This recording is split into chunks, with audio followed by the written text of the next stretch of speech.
नमस्कार दोस्तों, स्वागत है आप सभी का हमारे इस चैनल पर। दोस्तों, आज हम लोग पढ़ेंगे 1857 की क्रांति की घटनाएं। इस वीडियो में हम लोग देखेंगे कि 1857 की क्रांति कहां से शुरू हुई, किन किन क्षेत्रों में क्रांति हुई, वहां के किस किस शासक ने या किस किस नेता ने नेतृत्व किया, और उस क्रांति का दमन कहाँ पर किसने किया, किस अंग्रेज अधिकारी ने कहाँ पर दमन किया, और भी सारी घटनाएं हुई हैं। तो उनको हम लोग क्रमवार सिलसिले से पढ़ेंगे।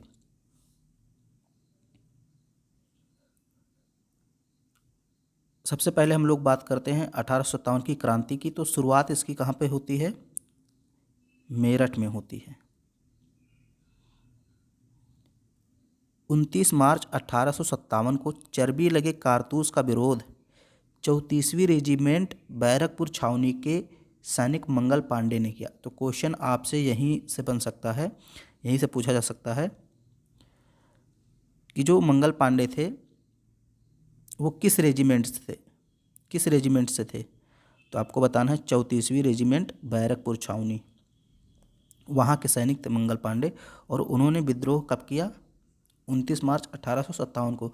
उन्होंने चर्बी लगे कारतूस का प्रयोग करने से मना कर दिया। उसने सैन्य अधिकारी लेफ्टिनेंट बाग एवं मेजर सार्जेंट की गोली मारकर हत्या कर दी। किन दो अधिकारियों को गोली मारकर हत्या की थी? तो ये भी आपको याद रखना है, लेफ्टिनेंट बाग और मेजर सार्जेंट। मंगल पांडे ने इन दोनों अधिकारियों की गोली मारकर हत्या कर दी। 8 अप्रैल 1857 को सैन्य अदालत के निर्णय के बाद मंगल पांडे को फांसी की सजा दी गई।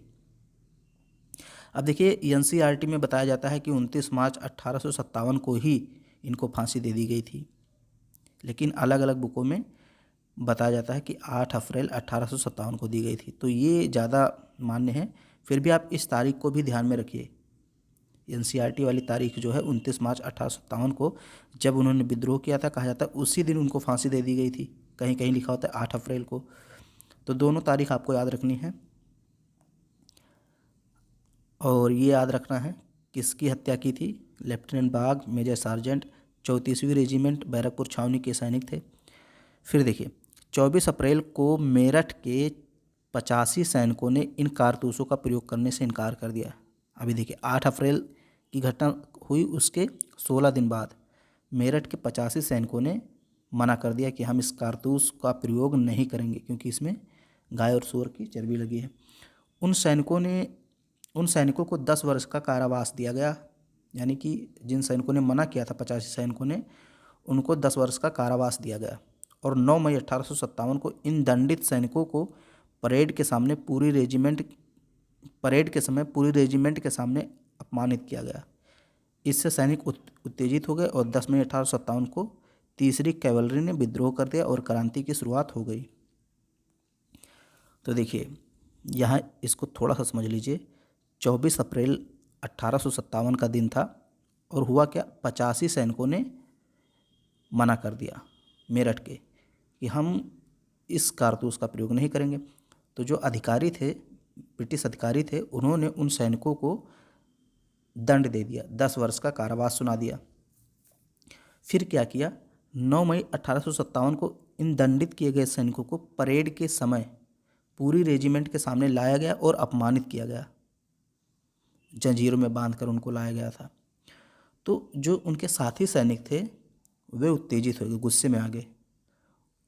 और तीसरी कैवलरी का मतलब घुड़सवार, तीसरी कैवलरी ने विद्रोह कर दिया 10 मई 1857 को, और अपने साथियों को छुड़ा लिया।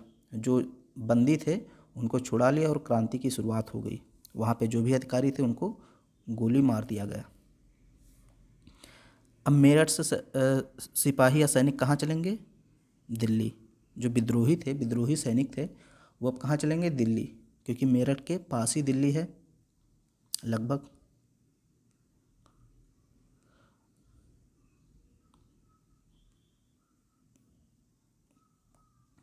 दिल्ली।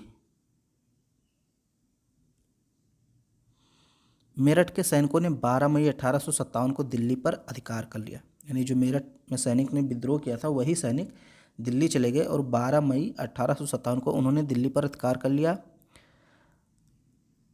दिल्ली में अंग्रेज सैनिक अधिकारी कर्नल रिप्ले ने उनको रोकने का प्रयास किया, लेकिन उसके भारतीय सैनिक विद्रोही सैनिकों से मिल गए और रिप्ले की हत्या कर दी गई। तो दिल्ली में किसकी हत्या हुई? कर्नल रिप्ले की। ये आपको याद रखना है। अभी और अधिकारी आएंगे, उनकी भी मैं बताऊंगा किनकी किनकी हत्या हुई। तो कर्नल रिप्ले ने रोकने का प्रयास किया, लेकिन जो कर्नल रिप्ले के साथ भारतीय सिपाही थे वो भी विद्रोही सिपाहियों के साथ मिल गए और उनकी हत्या कर दी। मुगल सम्राट बहादुर शाह द्वितीय को भारत का सम्राट घोषित कर दिया गया। दिल्ली में मुगल शासक बहादुर शाह द्वितीय को प्रतीकात्मक नेतृत्व दिया गया, किंतु वास्तविक नेतृत्व बख्त खां के पास था। तो ये आपको याद रखना है। दिल्ली में वास्तविक नेतृत्वकर्ता कौन था? बख्त खां। और प्रतीकात्मक नेतृत्वकर्ता बहादुर शाह द्वितीय, यानी ये प्रतीक के रूप में थे, लेकिन वास्तविक नेतृत्व बख्त खां कर रहा था। हालांकि दिल्ली पर अंग्रेजों का पुनः अधिकार सितंबर 1857 में पूरी तरह से हो गया। इस संघर्ष को दबाने के लिए अंग्रेज अधिकारी जॉन निकोलसन, हडसन व लॉरेंस को भेजा गया। विद्रोह को दबाने के लिए किसको भेजा गया? निकोलसन, हडसन और लॉरेंस, जिसमें जॉन निकोलसन मारा गया। बहादुर शाह द्वितीय की गिरफ्तारी हुमायूं के मकबरे से हुई और उनको रंगून भेज दिया गया, जहां 1862 में उनकी मृत्यु हो गई। बादशाह के पुत्रों और पौत्रों को गोली मार दी गई। तो इसमें भी आपको बहुत सारी चीज़ें याद रखनी, जैसे दिल्ली में नेतृत्वकर्ता कौन था? तो बख्त खां थे। कौन कौन से अधिकारी मारे गए? तो सबसे पहले मारा गया था कर्नल रिप्ले। फिर उसके बाद एक और अधिकारी मारा गया दिल्ली में, जॉन निकोलसन। 1862 में बहादुर शाह द्वितीय की मृत्यु हुई। कहाँ पे? रंगून में। अंग्रेजों ने इनको गिरफ्तार करके रंगून भेज दिया था। ये भी फैक्ट आपको याद रखना है कि बहादुर शाह द्वितीय की गिरफ्तारी कहाँ से हुई? तो हुमायूं के मकबरे के पास से हुई। अब हम लोग लखनऊ या अवध की बात कर लेते हैं।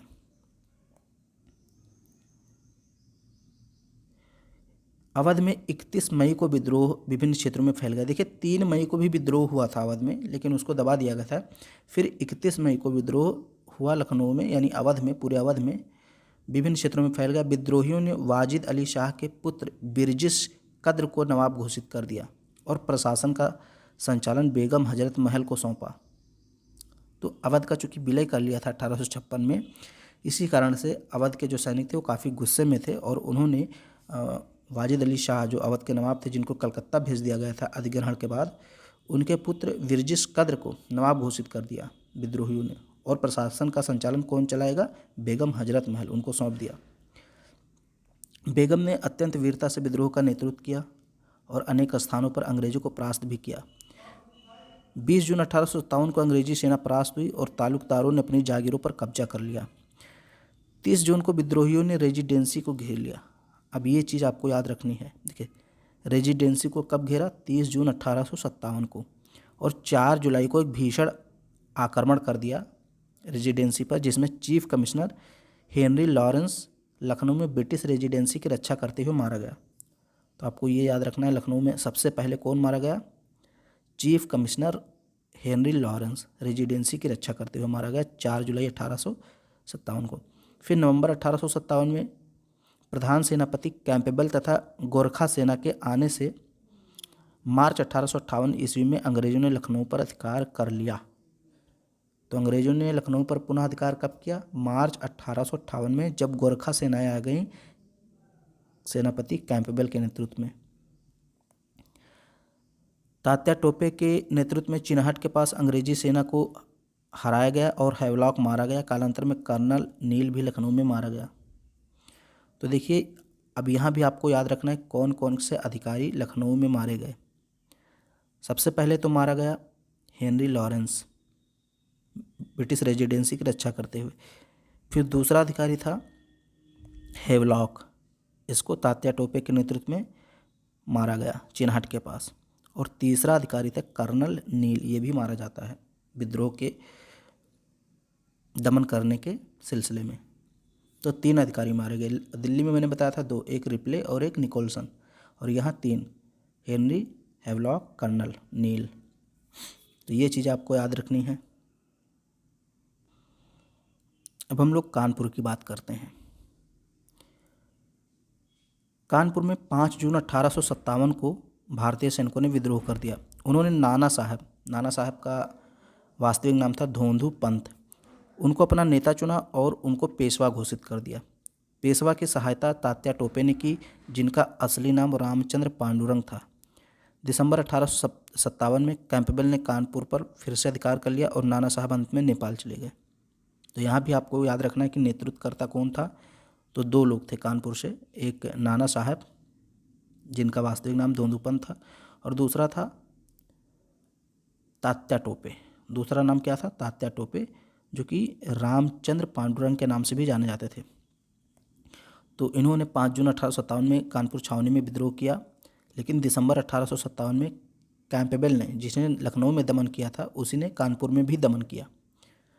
अब देखिए, अब आप यहाँ पे देखते रहिए कि लखनऊ में पहले हुआ 31 मई को और कानपुर में 5 जून को हो रहा, यानी एक साथ क्रांति नहीं हुई। और मैंने आपको अभी तक क्रांति क्यों हुई वो मैंने बता दिया था, कारण, क्रांति के कारण अगला वीडियो में बनाऊंगा, उसमें बताऊंगा कि क्रांति की असफलता के कारण क्या थे। तो जब क्रांति की असफलता के कारण मैं बताऊंगा तो उसमें एक कारण ये भी बताऊंगा कि क्रांति का एक समय पर ना होना भी उसकी एक असफलता का एक कारण था। नहीं, एक समय पे नहीं हुई, अलग अलग क्षेत्रों में अलग अलग समय पे हुई। अगर एक साथ क्रांति होती तो अंग्रेज एक साथ दमन नहीं कर पाते, क्योंकि उनके पास इतने सैनिक नहीं थे। अलग अलग क्षेत्रों में अलग अलग समय पर हुई, इसलिए क्रांति का दमन करने में अंग्रेजों को आसानी हुई। तो वही चीज़ यहाँ पे देखिए, लखनऊ में 31 मई को शुरू हुई और कानपुर में 5 जून को शुरुआत हुई। वही दिल्ली में कब शुरुआत हुई थी? 12 मई को, और अवध में 10 मई को, यानी अलग अलग स्थान पर अलग अलग समय में शुरुआत हुई। तो यहाँ पर नेतृत्वकर्ता तात्या टोपे नाना साहब थे, और नाना साहब अंत में कहाँ चले गए थे? नेपाल में चले गए थे। दिसंबर 1857 में कैंपबेल ने कानपुर में विद्रोहियों का दमन किया और अधिकार कर लिया। तो आपको ये याद रखना है कि क्रांति का नेतृत्वकर्ता कौन था और दमन किसने किया। जैसे कैंपबेल ने लखनऊ में भी किया था और कानपुर में भी किया। अब देखिए, कानपुर में एक घटना घटती है जिसको हम लोग कहते हैं सती चौरा घाट की घटना। इसको थोड़ा सा याद रखिएगा, हो सकता है पूछ ले किसी एग्जाम में। 26 जून को विद्रोहियों ने अंग्रेजों के शिविर को घेर लिया, अंग्रेजों के सैनिक शिविर को घेर लिया। किसने? विद्रोहियों ने, जहां वे एकत्रित थे। सेनापति व्हीलर ने इस शर्त पर आत्मसमर्पण कर दिया कि उन्हें इलाहाबाद जाने दिया जाए, किंतु जब वे सती चौरा घाट से नाव पर बैठे तो नाना साहब ने उन्हें धोखे से मार दिया। तो ये कहानी आपको याद रखनी है। इसके बाद हम लोग बात करते हैं झांसी की।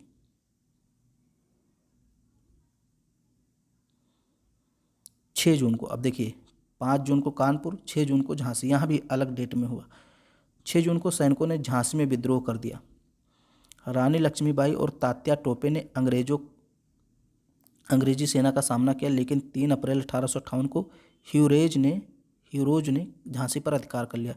झांसी की रानी सैनिक वेशभूषा में लड़ती हुई दुर्ग की दीवारों के पास वीरगति को प्राप्त हुई। तात्या टोपे के एक विश्वासघाती मित्र मान सिंह ने उन्हें गिरफ्तार करवा दिया और 1859 में ग्वालियर में उनको फांसी दी गई। तो देखिए, जो तात्या टोपे थे ये कानपुर में भी विद्रोहियों का नेतृत्व करते हैं और बाद में झांसी भी चले आते हैं। तो 3 अप्रैल 1858 को ह्यूरोज ने झांसी पर अधिकार कर लिया। तो क्वेश्चन पूछता है कि झांसी में 1857 की क्रांति का दमनकर्ता कौन था? तो ह्यूरोज। और रानी लक्ष्मीबाई मारी जाती हैं। तात्या टोपे का एक विश्वासघाती मित्र मान सिंह रहता है, जो धोखे से गिरफ्तार करवा देता है और 1859 में तात्या टोपे को ग्वालियर में फांसी दे दी जाती है। अब बिहार की बात करते हैं। बिहार में विद्रोह दानापुर में आरंभ हुआ और विद्रोहियों ने जगदीशपुर के जमींदार कुंवर सिंह को अपना नेता बनाया, जिनकी आयु 70 वर्ष थी। कुंवर सिंह की मृत्यु के बाद विद्रोह का नेतृत्व इनके भाई अमर सिंह ने किया। अंत में विलियम टेलर और विंसेंट आयर ने यहाँ विद्रोह को दबा दिया। तो सबसे पहले विद्रोहकर्ता कौन था बिहार में या जगदीशपुर में? कुंवर सिंह थे। कुंवर सिंह की मृत्यु के बाद किसने किया नेतृत्व? अमर सिंह ने किया, उनके भाई थे। विद्रोह कहाँ से शुरू हुआ बिहार में? दानापुर से शुरू हुआ। और कुंवर सिंह की आयु कितनी थी? 70 वर्ष। किसने दमन किया? विलियम टेलर विंसेंट आयर ने। इतना आपको याद रखना है। फिर अगला है फैजाबाद। फैजाबाद में विद्रोह का नेतृत्व अहमदुल्लाह ने किया। कैंपबेल ने यहाँ के विद्रोह को दबाया। तो कैंपबेल ने फैजाबाद में विद्रोह को दबाया और कानपुर में, लखनऊ में भी दमन किया था। तो अब चूँकि एक ही अधिकारी कई जगह विद्रोह का दमन करता है, इसका एक मतलब यही है कि विद्रोह अलग अलग समय पे अलग अलग स्थान पर हुआ। अगर एक ही समय पर हुआ होता तो बहुत मुश्किल हो जाती अंग्रेज़ों के लिए।